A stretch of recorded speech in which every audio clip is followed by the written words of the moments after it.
وسلام على عباده الذين اصطفى خصوصا على أفضلهم وخاتم النبيين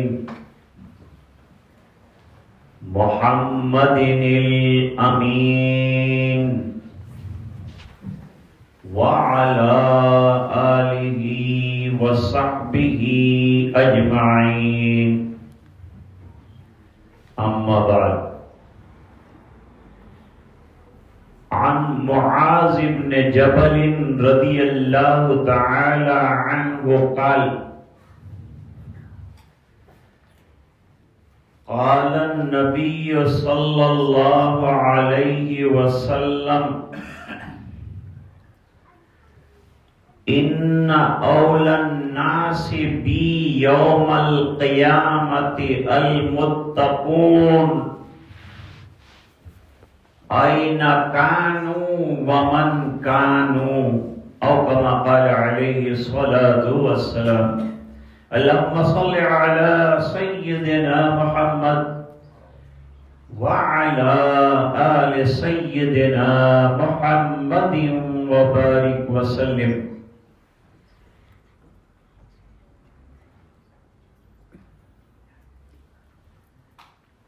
حضرت معاذ ابن جبل رضی اللہ تعالیٰ عنہ جلیل القدر صحابی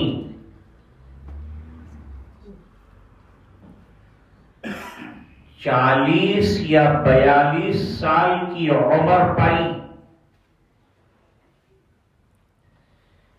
حلال اور حرام کے بارے میں بہترین معلومات رکھتے تھے. حضور پاک صلی اللہ علیہ وسلم نے یمن کے ایک ڈویژن کا ان کو گورنر بنا کر بھیجا. یمن کے 2 ڈویژن تھے، ایک ڈویژن میں ابو موسیٰ اشعری کو بھیجا، دوسرے ڈویژن میں حضرت معاذ بن جبل رضی اللہ تعالی عنہ کو امیر بننے کی ذمہ داری دی. معاذ بن جبل رضی اللہ تعالی عنہ کی خوبیوں اور کمالات میں سے یہ ہے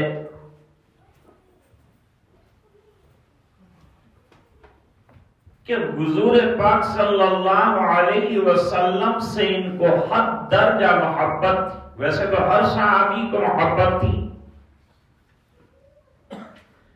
لیکن ان کو تو عشق کے درجے کی محبت. اور اس کی دلیل یہ ہے کہ گھر کا کام نپٹا کر جہاں موقع ملا، حضور کی مجلس ملی، وہاں پہنچ جاتے تھے. کوئی مجلس حضور پاک صلی اللہ علیہ وسلم کی چھوڑتے نہیں تھے. آپ صلی اللہ علیہ وسلم کے علم سے بھرپور استفادہ کرتے تھے اور ہر محفل میں موجود رہتے تھے. گھر کا کام نپٹایا، فوراً سرکار کی مجلس میں پہنچ جاتے تھے. آج کل ہم کو علمی مجلسوں کی قدر نہیں ہے.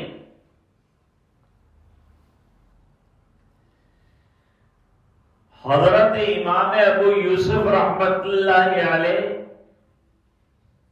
حنفیہ کے اماموں میں سے ہیں. یہ اپنے استاد حضرت امام اعظم ابو حنیفہ رحمت اللہ علیہ کے یہاں پڑھنے جاتے تھے، تعلیم حاصل کرتے تھے. علم حاصل کرنا چاہیے. یہ جو واعظ ہوتے ہیں، یہ جو بیانات ہوتے ہیں، یہ بھی علم ہے ایک طرح کا، جو آپ کو گھر بیٹھے حاصل ہوتا ہے. جبکہ ہمارے اکابر نے پیدل 10-10 ہزار میل کا سفر کیا ہے حدیث کے حاصل کرنے کے لیے، اور وہ حدیثیں آپ کو گھر بیٹھے آسانی سے مل رہی ہیں، کوئی محنت نہیں.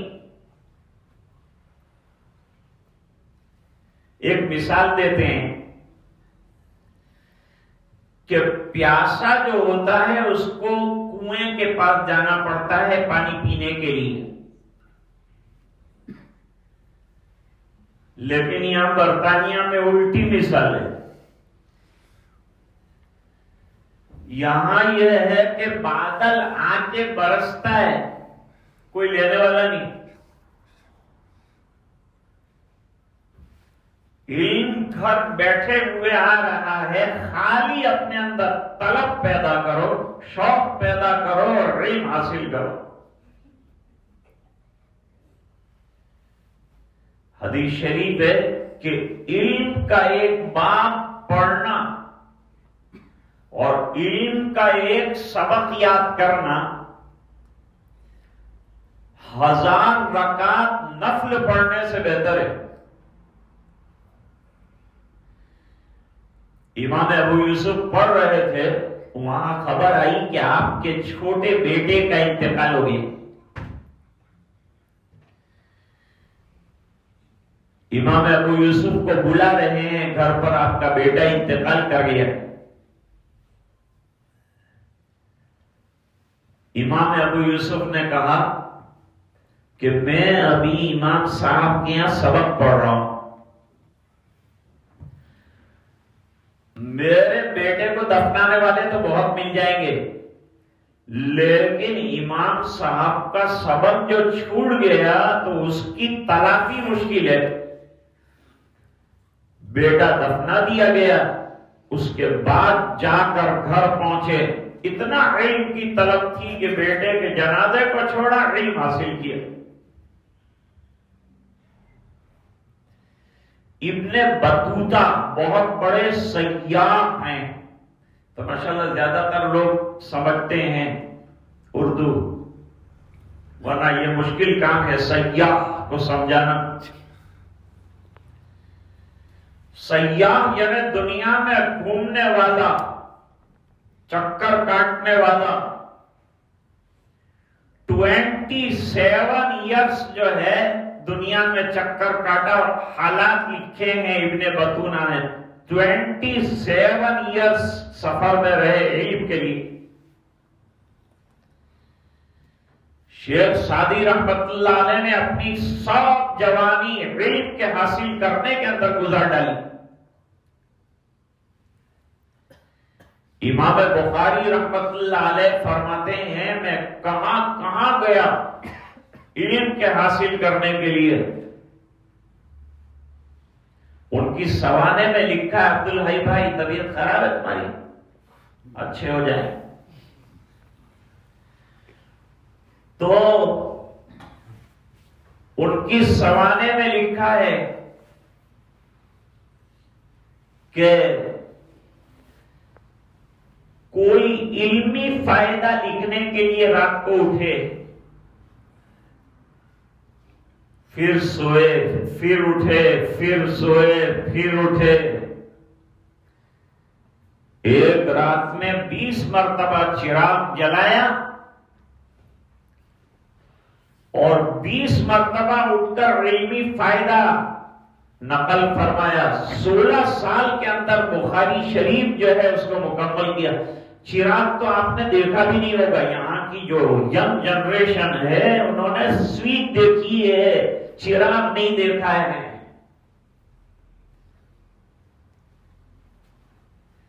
کینڈل تو البتہ آپ کے یہاں ملتی ہے، میں نے دیکھی ہے مارکیٹوں میں کینڈل ملتی ہے. وہ کینڈل جلاتے تھے، پھر بجھاتے تھے، پھر جلاتے تھے، پھر 20 ٹائمز.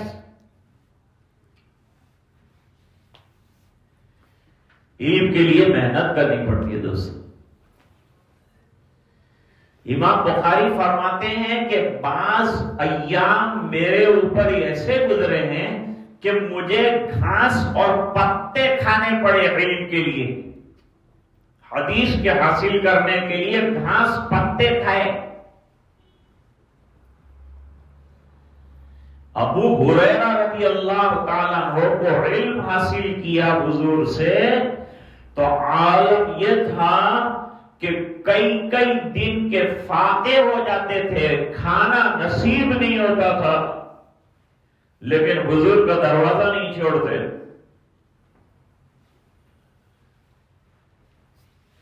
تو میں کہہ رہا تھا کہ وہ چراغ جلانا اور بجھانا پھر جلانا اور بجھانا اس زمانے میں ایک کام تھا، بڑا مشکل کام تھا. عبدالحی بھائی تمہارا گاؤں لاجپور ہے نا؟ اب لاجپور کا ایک قصہ سناتا ہوں.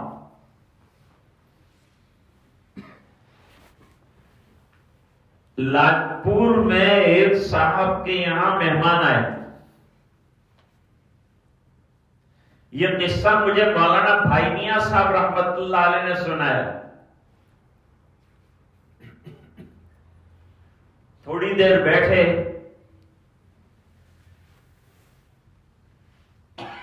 تھوڑی دیر بیٹھنے کے بعد میزبان یعنی گھر کا مالک جو ہے وہ گھر میں گیا. گھر والی کو کہا چائے بناؤ. تو اس زمانے میں چائے بنانا بھی مشکل کام تھا کیونکہ لکڑے چولہے میں ڈالنے پڑتے تھے، پھر اس کو آگ لگانی پڑتی تھی، پھر اس کو ہوا دینا، وہ دھونکنی آتی تھی، اس سے دھونکنا، کتنی دیر کے بعد تو وہ لکڑے جلتے تھے، اس کے اوپر چائے بنانا. جب چائے تیار ہو گئی تو مہمان کے لیے چائے لے کر گئے. مہمان نے کہا کہ وہ تو چائے نہ تھی پیتا، مطلب کہ چائے عادت نہ تھی. اچھا کیا کہا؟ چائے نہیں پیئیں گے؟ کہا نہیں پیوں گا. کوئی بات نہیں، پیالہ یہاں رکھو میں آیا. اندر گئے، موٹا ڈنڈا لے کے آئے